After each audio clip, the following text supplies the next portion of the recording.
광주 사람들. 군산, 전주 3대 문화예술촌 답사에 앞서 이를 주관한 아시아도시재생연구원 이병훈 이사장의 답사 방향에 대한 이야기를 들어봅니다. 여기서 하는 일이 어떻게 하면 도시를 재생할 것인가, 그동안 연구, 교육 이런 일들을 해왔는데 오늘 주민답사는 처음으로 저희들이 계획을 했어요. 네. 경상도도 있고 하지만은 이번에 가실 곳이 첫 번째가 군산입니다. 군산은 옛날 일제시대 때 근대 건축물들 우리는 없애버렸거든요. 우리 진내과도 없어지고 뭐 하다못해 개인가옥도 없어지고 하는데 사실은 그런 가옥들을 지켜내고 하는 것이 굉장히 도시를 살려내는 데 도움이 됩니다. 군산을 여러분이 가셔서 그 근대 건축물이 어떻게 보존이 되고 활용을 하는지 그걸 보시게 되고, 전주 한옥마을로 두 번째 가는데, 한옥마을은 사실 여러분이 가서 보시면 별것도 없어요. 별것도 없는데 1년에 몇 명이 오냐? 500만 명이 옵니다. 왜 500만 명이 오냐? 우리가 그걸 봐야 되거든요. 그 다음에 세 번째, 완주에 있는 양곡창고. 양곡창고를 개조해서 문화예술 공간을 만들어놨어요. 그래서 거기가 그쪽 인구가 14,000인가 살던 데인데 그걸 보러 7만 명이 와요. 근데 이제 광주는 우리가 아시아문화전당이 이제 아직 정식 개관은 아닙니다. 저게 제대로 활성화돼서 우리도 광주에도 500만 이상 1,000만이 외래 관광객이 모여들 수 있는 구조를 만들어야, 관광객이 들어와야 밥 먹어야지, 술 먹어야지, 잠자야지, 물건 사지, 이래서 전체적으로 경제가 돌아갑니다. 특히 전주 한옥마을 같은 경우는 우리는 그런 한옥 집성촌이 없기 때문에 어떨 경우에는 우리가 그런 집성촌을 만들어서 새로운 역사를 만들 수도 있는 것이고, 그래서 그런 중요한 일들이 도시 재생과 관련이 되어 있습니다. 특히 우리 동구는 재개발에 목이 말라 있습니다. 재개발해야 됩니다. 그러나 지금 현재 재개발 방식은 다소의 문제가 있기 때문에 좀 더 큰 개념의 도시 재생 개념이 중요합니다. 같이 산다는 거죠. 잘 사는 사람만 잘 살면 안 되고, 내가 땅이 없어도 세를 들어 산 사람도 같이 살 수 있는 구조를 만들어낸 것이 도시 재생입니다. 오늘 잘 보시고, 이런 재생에는 주민이 가장 중요합니다. 행정이 일방적으로 지시해서 하는 것은 그런 방식은 안 됩니다. 세계적으로 성공한 사례 보면은 주민들이 내가 사는 공간이 내 것이라는 생각을 갖고 적극적 참여를 할 때 그 지역이 살아나요. 그래서 일본도 그렇고 미국도 그렇고 유럽도 그렇습니다. 우리는 빨리 깨우쳐가지고, 특히 쓰러져가는 동구, 광주는 구도심이 동구죠. 가장 큰 게. 여기서부터 우리가 살려낼 수 있도록 여러분들 많이 보시고 많이 느끼시고 오늘 계기로 많은 참여를 해서 스스로 동네를 지켜낼 수 있도록 해주시면 감사하겠습니다. 아시아도시재생연구원은 광주가 아시아 문화 중심 도시이기 때문에 그 아시아적 가치를 도시재생에도 도입을 하자, 그런 취지에서 2013년에 국토교통부의 제1호로 인가를 받은 사회적 협동조합입니다.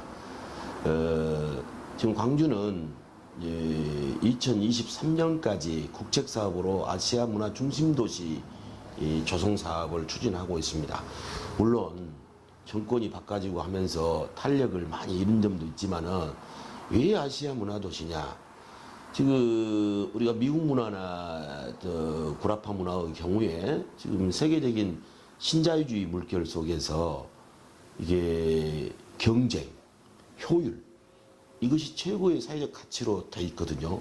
근데 이런 사회는 결국 그렇게 행복한 사회가 될 수 없을 것으로 보여지고, 아시아적 가치는 공생, 연대, 협력, 이런 것들이 있기 때문에 또 생태를 중시 여기는 그런 문화가 있기 때문에 그런 정신을 살려서 도시재생을 가는 게 바람직하다, 이렇게 생각해서 아시아 도시재생연구원을 창립을 하게 됐고, 저희들이 이거 사실은 주민과 함께 가기 위해서 끊임없이 연구하고 교육시키고 시찰도 가고 하는데, 사실은 조합을 유지하기가 쉽지가 않아요.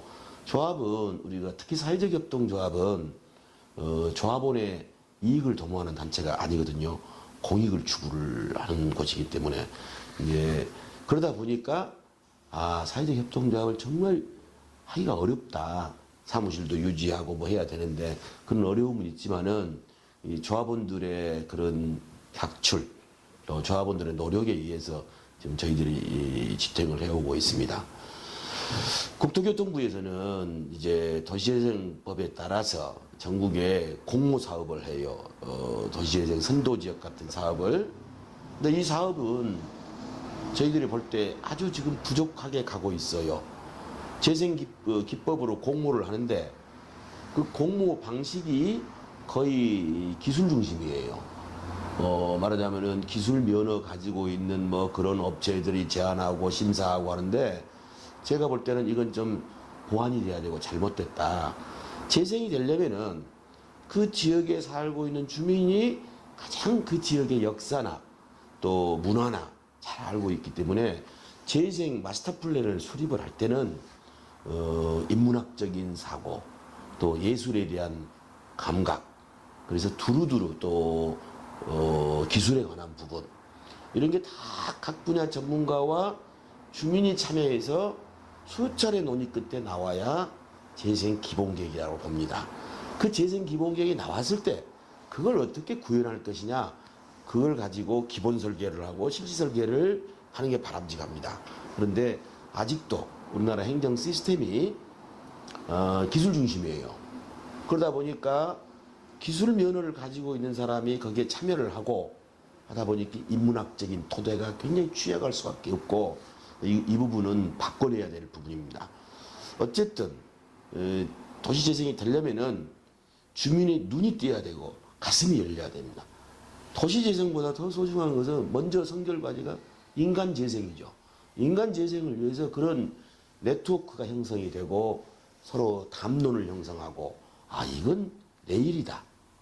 이런 공동체 중심의 사고를 해낼 수 있을 때 성공할 수 있을 것으로 보여져요. 그러니까 시간은 걸리지만은 그런 주민 교육과 토론의장 이런 것들이 활성화돼야 되고 그래서 저희 아시아 도시재생연구원도 어렵게 유지되고 있지만은 그런 면에다 집중해서 주민과 끊임없는 교감을 해 나가려고 하고 있습니다. 도시재생이 담론에 그쳐서는 안 되거든요.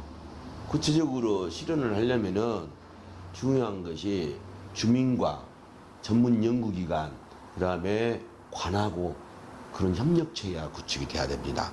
예컨대 구청이나 시군, 또 광역시, 하고 우리가 그 중간 브릿지 역할을 앞으로 해낼 생각이에요. 주민은 주민대로 담론을 가지고 있고 관은 관대로 가졌을 때는 이건 접점이 없거든요.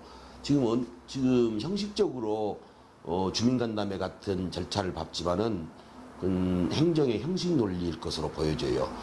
진정으로 그런 노력들이 갖춰져서 수많은 담론 속에서 주민들이 우리가 이 지역을 이렇게 키우자 이런 시간이 1년, 2년, 3년이 걸리더라도 거의 선결이 돼야 됩니다. 우선 공모해서 따서 하자 그러면 이 방식은 관 중심이 될 수밖에 없어요.